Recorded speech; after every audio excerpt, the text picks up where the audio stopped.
As we all know, How I Met Your Mother has introduced a lot of concepts, theories, and rules into the world. And I know I'm not the only one when I say that sometimes you hear one of these terms or rules and you think this just feels so true to real life. So I thought I would rank all the theories and concepts that were introduced on the show based on how realistic they are to how unrealistic they are. And I don't want to impose my opinion here. This is purely subjective. I just want to introduce this concept and hopefully use this video as a sounding board for other people's experience and exploration of some of these terms and concepts. So the categories are true story. These are the concepts that feel really, really true and genuine and applicable to real life. Then there's makes sense after 2 beers. These are the ones that feel mostly true, if perhaps sometimes anecdotal. And then there's suit up for disappointment. And these are the ones that feel kind of unrealistic, but you could see circumstances where they might apply. And then there's eating a sandwich logic. And these just are the pure sitcom logic, not grounded in reality. So let's get started. So first we have the olive theory. The olive theory is based on my friends Marshall and Lily. He hates olives, she loves them. And in a weird way, that's what makes them such a great couple. Perfect balance. Later in the episode, it actually gets proven wrong because we find out that Marshall actually loves olives, and early on he told Lily that he doesn't like them because... Well, I was 18, okay? I was a virgin. Been waiting my whole life for a pretty girl to want my olives. And it's interesting because Ted then applies this concept to his relationship with Robin. On the first date, Robin says that she hates olives and he thinks that they're a perfect match because of it. And it becomes a contradiction when we find out that in fact, both Lily and Marshall like olives. And then it becomes more interesting because then towards the end, Robin changes her mind. So Ted finds out that she changed her mind about olives, and that gives him this feeling of hope that perhaps she changed her mind on other things such as commitment and relationships. But in either case, I don't think that it actually should be seen as a metric for relationships at all. It's very idiosyncratic. It's cute, but I don't think that it should be anyway as a sign. But the fact that one person is willing to compromise in that way or to show that they're willing to give up something for someone else is a sign that maybe they're willing to compromise and sacrifice. So I'm gonna put this into suit up for disappointment because I love the cuteness of it sometimes, but I don't think it actually is rooted in how compatible a couple is with each other. All right, next we have the lemon law. From the moment the date begins, you have 5 minutes to decide whether you're going to commit to an entire evening. And if you don't, it's no hard feelings, just good night. Thanks for playing. See you never.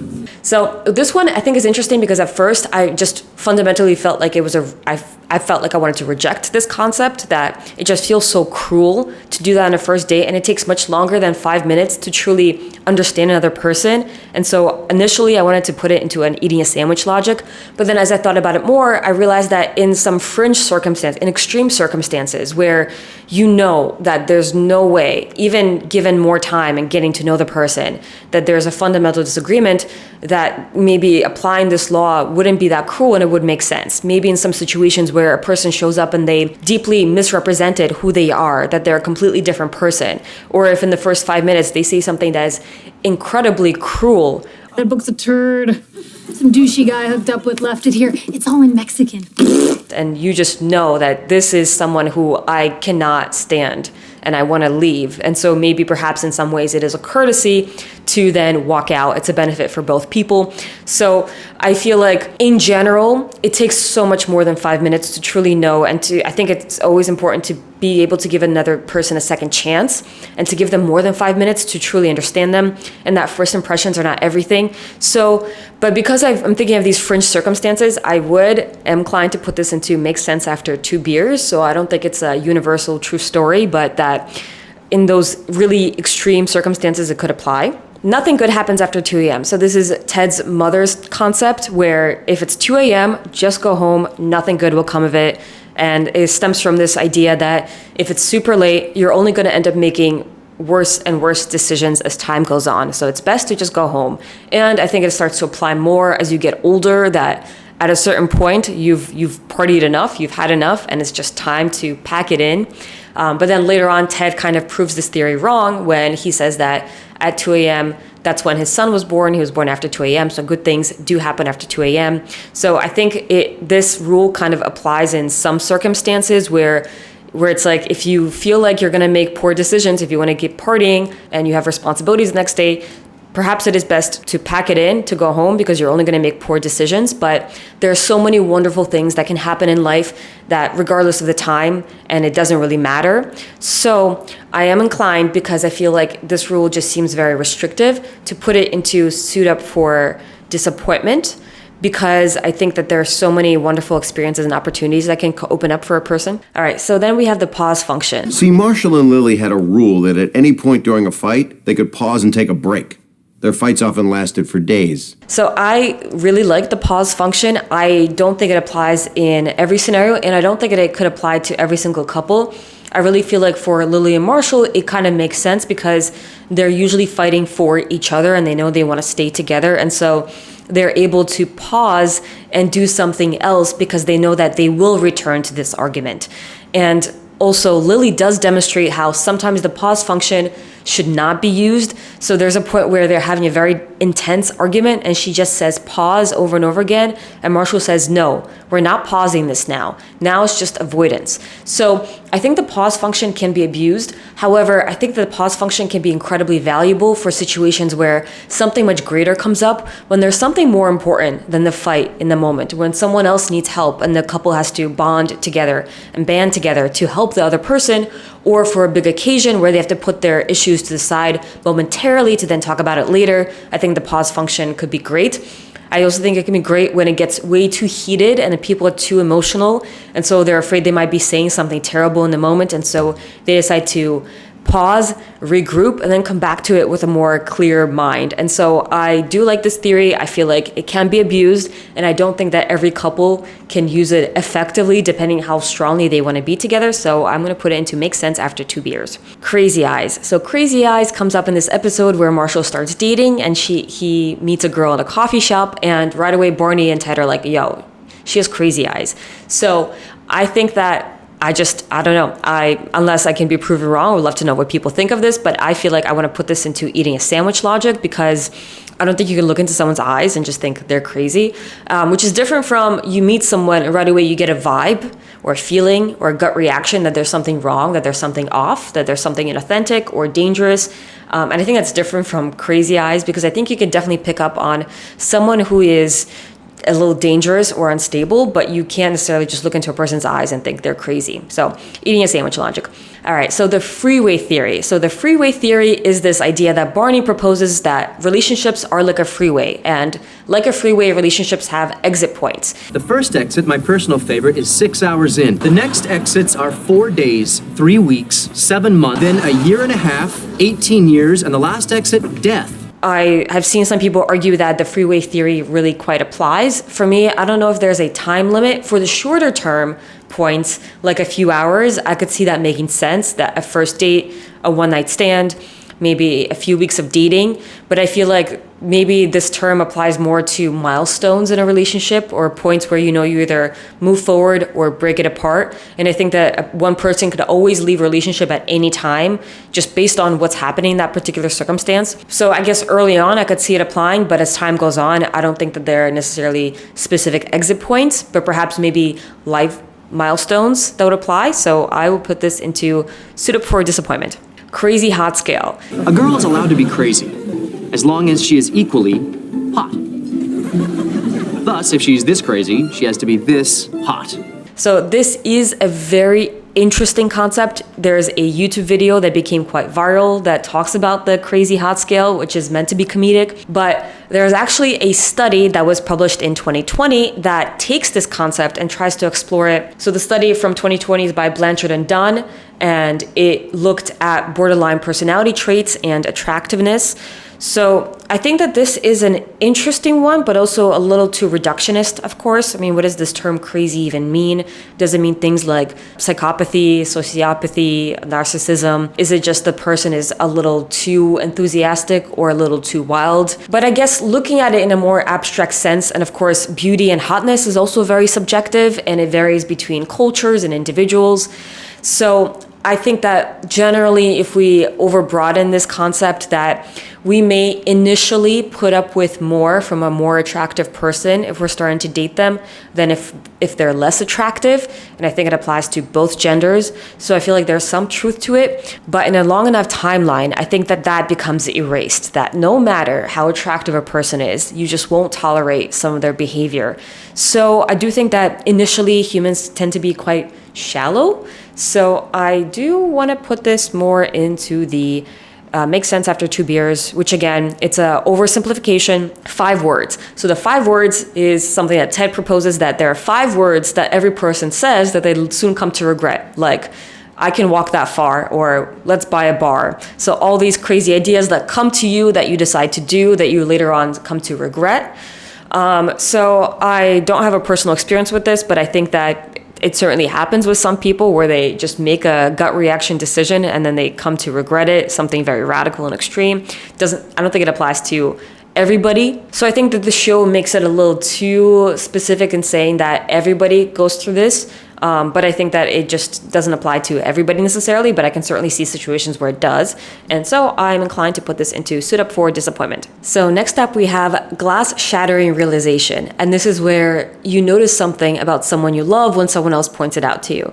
I love that episode, and it kind of shows that even if you're super close to someone, you might not notice some of their habits, but as soon as someone tells you, oh, they do this thing, all of a sudden you just have a realization that, wait a minute, yes, they do. And I feel like this is very true to life. I think I've definitely experienced that, where you just realize something that was very small and then you just see it all the time. So true story.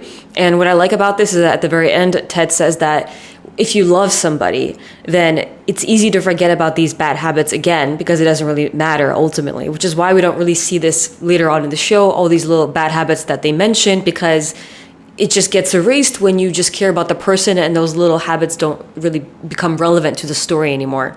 All right, next up we have the platinum rule. And the platinum rule is never ever love thy neighbor, which means don't date or get a little too close to someone that you then have to see all the time. And this applies to coworkers especially, a bar that you frequent, if you're a client of somebody, or if you're a neighbor of somebody, because if things go sour, then you have to confront the fact that you have to see this person every single day. And the episode ends with the fact that if you are both mature, then you could get past it. And it's interesting because the show in itself kind of explores this idea of the platinum rule with Robin and Barney and Ted.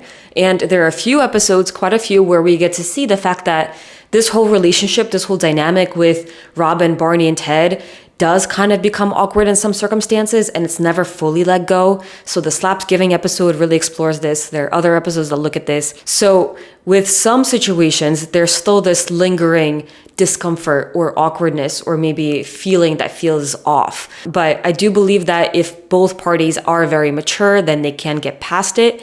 So is it a good rule? I would say that there are certainly exceptions. There are people who meet in the workplace and fall in love and it works out great. But when it doesn't work out, that's when it's a problem. So I would say that I want to put into true story, but I think I'm inclined to put into... So there are exceptions. I feel like it's just a good rule to follow though. I don't know. I guess makes sense after 2 beers. Or with neighbors, you can have great friends with neighbors, but again, if things go sour, that would just suck. So I guess, true story. True story. All right. 8-second rule. The 8-second rule, Barney's rule, and he says that a woman can decide whether or not to sleep with a man within 8 seconds.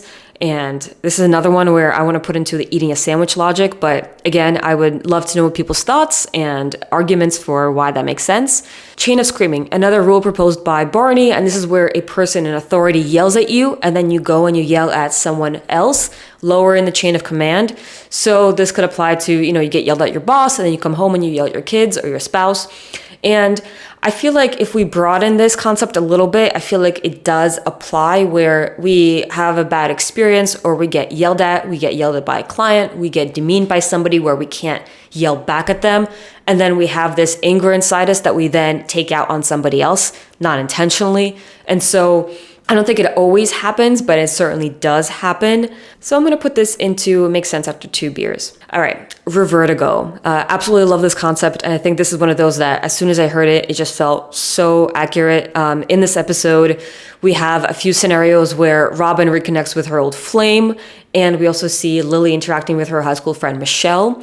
And then Michelle is a PhD student, and she says that there's actually a term for this, associative regression. I did look this up, and there are articles on associative regression, but I haven't been able to find any psychological studies on it. But I think that a lot of people do experience this, that in an environment, and we do see this in other studies where people tend to sort of adapt to an environment and there's a lot of conditioning that happens.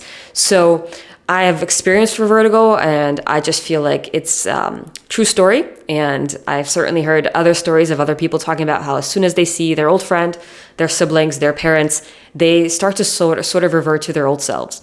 Rebound bro. So the rebound bro is this idea that once you end a relationship with your bro, then you look for a rebound bro, much like in a relationship, like a rebound relationship. And I feel like this happens less than in romantic relationships of a rebound, but I can certainly see this in a relationship where you had a close friend and all of a sudden there's this part that's missing in your life that perhaps then you would start leading on someone else or trying to develop a closer friendship with someone else because that part of you is missing. There's an emptiness there. Of course, rebound bro is a little, I guess, too specific, but I do think it, broadly speaking, does apply in friendships. So I'm going to put this into make sense after 2 beers. Next up, date time continuum. And this is another concept proposed by Barney that when you're seeing someone, you should never make plans that's further in time than the duration of the relationship. So for example, if you've been dating someone for 2 months, you don't make plans for something that's 4 months in advance.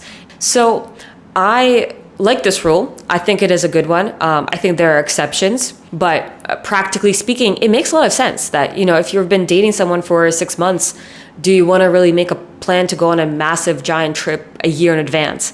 So I would put this into, again, I don't think it should be categorical, but I am inclined to put this into true story, the cheerleader effect. The cheerleader effect is when a group of women seems hot, but only as a group. So the cheerleader effect is a real psychological effect that has been studied, and there are a few studies that actually used this idea of the cheerleader effect that was proposed in How I Met Your Mother and then fully studied, even though there had been studies before that that looked at visual perception and how the human mind kind of takes averages. So there's a study that was proposed by Drew Walker and Edward Voll that was published in 2013, and it looked at men and women and how attractive they were perceived on their own and with a group, and they did find a trend that in a group, people were perceived to be more attractive. This study cites earlier studies that looked at the visual system and that find that the visual system automatically computes summary representations of ensembles of objects, such as the average size of an array of dots, so that we tend to visually kind of take averages when we see things together. And they also find this trend in humans. And there are later studies that kind of look at this effect as well, but they propose different explanations. So there is also a study in 2015 by Van Osch et al. That confirms the existence of the cheerleader effect, but they have a different explanation for why the cheerleader effect happens. And they propose that there is a selective attention to attractive people in the group, that humans are not necessarily taking averages, that of course, as we know, the most average face is more perceived as conventionally attractive, but that's not what happens in a group, that we're not taking averages, but rather that there's a focus on the more attractive individuals. And so that focus kind of neutralizes everything else, that, you know, you're so honed in on the exception that the background kind of blurs. So as this effect has been shown in different studies, I'm going to put into true story. Next, we have the woo girls. And the woo girls are the girls that put their hands up and scream woo every time something minuscule happens. And I think that it's something that we do see in real life. When people go out, when women go out celebrating, there's a woo element to it sometimes, depending on the group.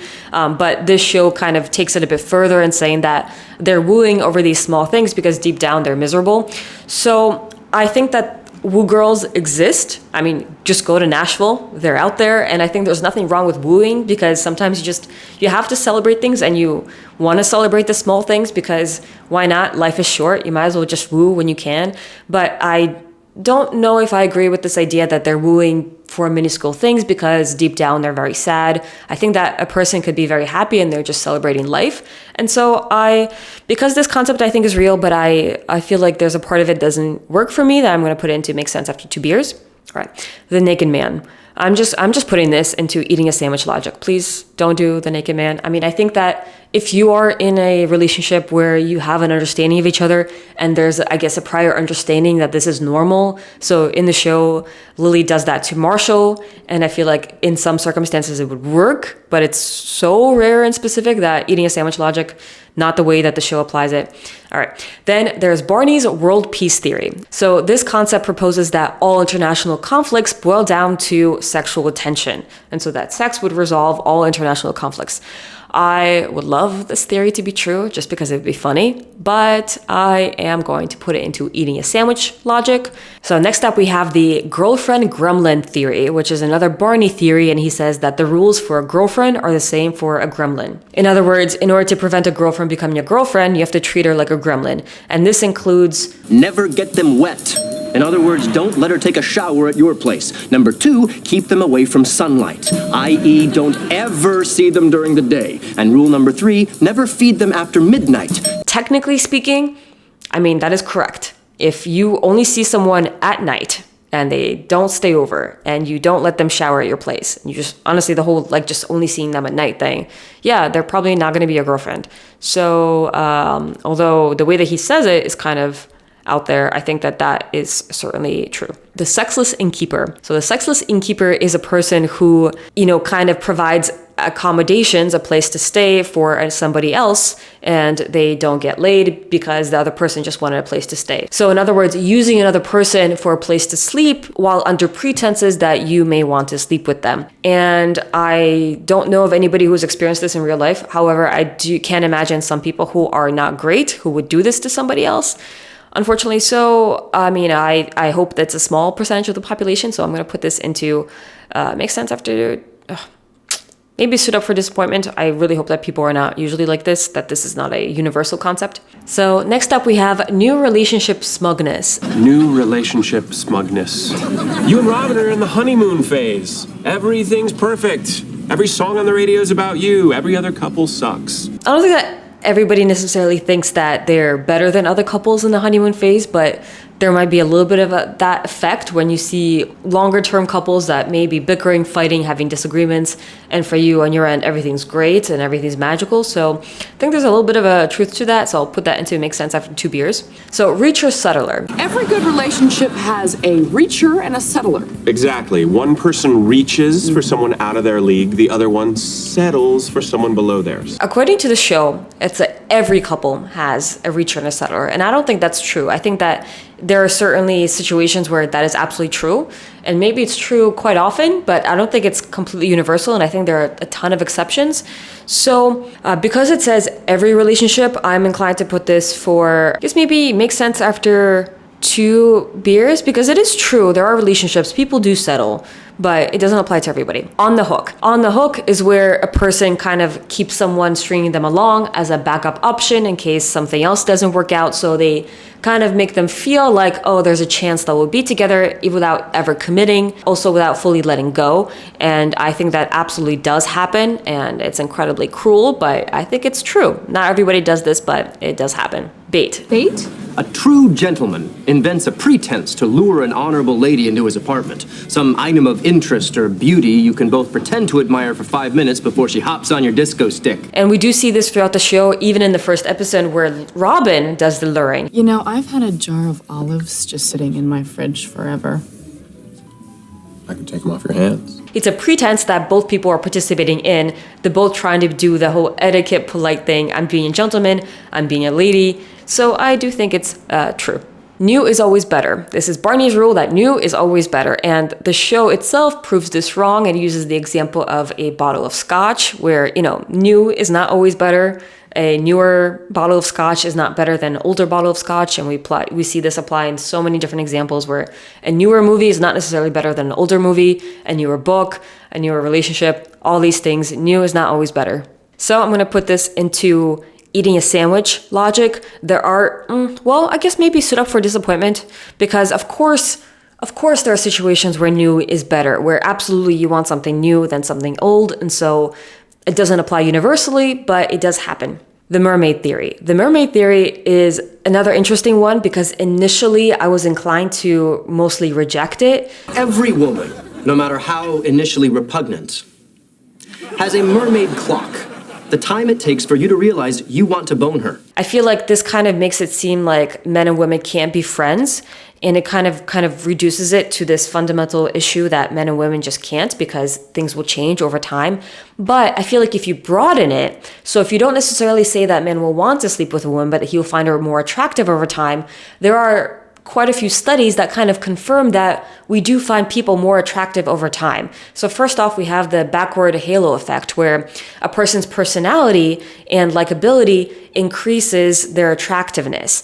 That they've looked at all these different elements, and attractiveness really does become subjective when you're looking at it very closely, because things like smells can impact attractiveness. They looked at, and disgusting smells paired with attractive people impacts the person's attractiveness. And we've seen the same thing in studies from the 70s, where they looked at descriptions of people and their images, and a positive description impacted the person's attractiveness positively, and same thing, a negative description impacted a person's attractiveness negatively. So a person's personality does impact their attractiveness. And if you have a friend and you start to like them more and more over time, that does impact how attractive you view them. This is not gender specific, this is for everybody.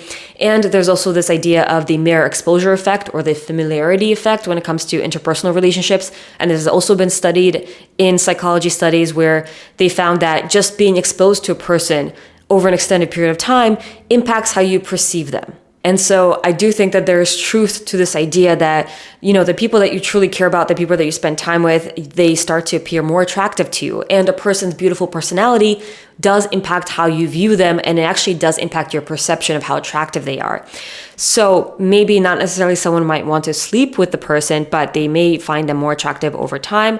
And so I want to put this into true story? No, it makes sense after 2 beers, because I think that this theory makes it a little too specific. So, but I would love to know. I would love to hear an opposing opinion on this. Of course, this is all very open. So next up, we have single guy, married girl rules. And these are rules that Lily lays out for a relationship between a single guy and a married woman. She says there's no sharing of food, not going anywhere that has candles, and absolutely there cannot be any lies with the spouse.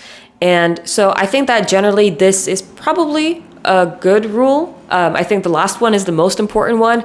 The other ones, I don't think they matter as much. So I'm going to put this into Make Sense After 2 beers.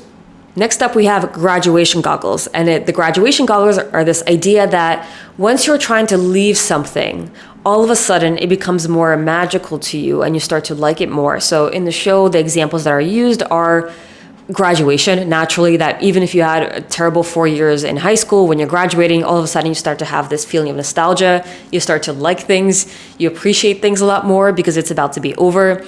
Same thing with leaving a job, where you hate a job, you can't get out of it. And then the last week, all of a sudden things start to feel not so bad. You kind of miss it. And also with relationships that you want to break up with somebody, you want it to end. And then maybe as you're about to do it, you start to sort of appreciate little things about them that you didn't, and then may hesitate because you kind of have these graduation goggles, this nostalgia, this feeling of memories and good times. So I feel like that is a true story. All right, and then we have early relationship chicken, which is this idea that early on in a relationship, you just are getting to know someone and you don't want to seem closed-minded or not open to new opportunities or new adventures. And so you'd be more inclined to say yes to things that maybe you wouldn't in a more stable old relationship, because you want to show that you are very open to new adventures and new experiences. And you don't know the person that well, so you don't know how they're going to react. And I feel like there are certainly limits to that, certainly, that people do have boundaries, and no matter how new it is, no matter how much they would impress somebody else, they would still say no. But I do feel like there's a little bit of that tendency where you kind of maybe more open to things and maybe accommodate a little bit more in the beginning, especially if you really like the other person. So I'm going to put that into true story. Next up, we have the overcorrection. And the overcorrection is that when you're seeing somebody and you break up with them, you try to overcorrect by going for an opposite type of person. So that, let's say you had a relationship where things went very sour and you decide you do not want to be with this type of person anymore. And so you overcorrect by going to the other extreme. I think that sometimes people continue to follow their old patterns, that they may have been with somebody and then they go back to seeing the same type of person and they can't break through that pattern. And I do think that some people do try to overcorrect sometimes too. So I don't know if this is universal. I'm inclined to put it for, I can't say true story because I can't think of anything anecdotally. So I could see people doing this sometimes, but I haven't seen this in real life. So I'm going to put it for suit up for disappointment, maybe? Maybe makes sense after 2 beers. All right. All right, next up we have the engagement ring effect. And this comes up in the episode where Robin gets engaged. She's wearing an engagement ring and all of a sudden she's invisible to men. And the show really exaggerates this, obviously for comedic effect, to make a point. It's not as extreme as Robin presents it, but I would imagine there's probably some truth to that, you know, if you were talking to someone, a guy would notice that the woman's wearing an engagement ring, so they're not going to hit on her. So I would probably say true story. All right, next up we have, I think, a fan favorite and one of my favorites and something that I feel like comes up for me all the time in real life, and that's the Doppler-Dahmer effect. And that's this idea that if both people are into each other, then a grand romantic gesture seems very romantic and very sweet, much like Lloyd Dobler in Say Anything. But if one person is not into the other person, then the gesture comes off as very serial killer stalkerish, like Jeffrey Dahmer, the serial killer. So I think this is absolutely true story, and I think that this applies not just to relationships, but in all kinds of relationships and scenarios. This applies to even politicians or party preferences, and yes, absolutely in relationships, in friendships, in everything where if you like somebody, your perception of what they're doing would be felt in a different way. All right, next down we have platoonish, and it's this idea that, according to Barney, if in the next 20 minutes you could decide that you want to sleep with somebody, then you're not actually platonic, you're platoonish. And I think that, well, this one's a tough one. I don't know. Actually don't know. I'm inclined to put this into makes sense after 2 beers, but I could also see scenarios that just because you could doesn't mean you would want to. I don't know, because there's so many things besides physical attractiveness and chemistry that play into this scenario. So makes sense after 2 beers, but I'm really ultimately really confused on this one. So would love to know people's thoughts. All right, so next up we have the Morta list. And this is the list that Ted creates for all the things that he is too old to do. So conceptually, it's this idea that you may be too old for certain things in your life. The episode itself kind of tries to prove this wrong by showing that Ted really doesn't feel like he is too old to do some things, that maybe you shouldn't try to progress your life a little too fast and try to reject certain experiences just because you feel like you're too old. However, I can't imagine circumstances where this really does apply, where for some things you may be too old. For example, going out binge drinking every weekend. I think that it kind of maybe sometimes reaches a point where because you're older and your body's not processing physically things in a certain way, that you may be too old to do something. So for me, I think this does apply when it comes to physical limitations, that if your body physically can't handle certain things anymore, then perhaps you may be too old. Of course, there are exceptions. If someone's in excellent physical shape and they often keep up with it and they haven't trained, then perhaps they could do a lot of things that others can't at that age.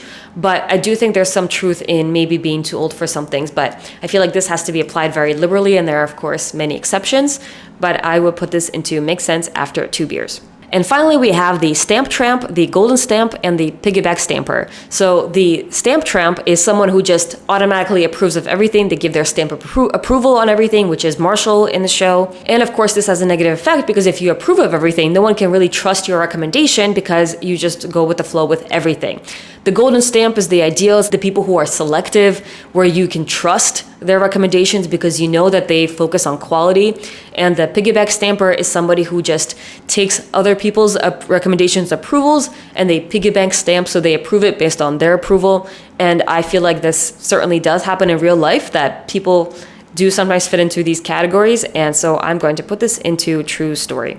All right, so this list, as I mentioned, is just very, very subjective and just my own opinion, and I would love to hear people's experiences, and I would love to know where you would put things, and I would love for this to be a collaborative process. So let me know what you guys think. Let me know which parts you agree with, which parts you disagree with, and especially if there are any studies out there that verify any of these concepts and theories and rules, I would love to hear about that. So thank you so much, and I'll see you next one.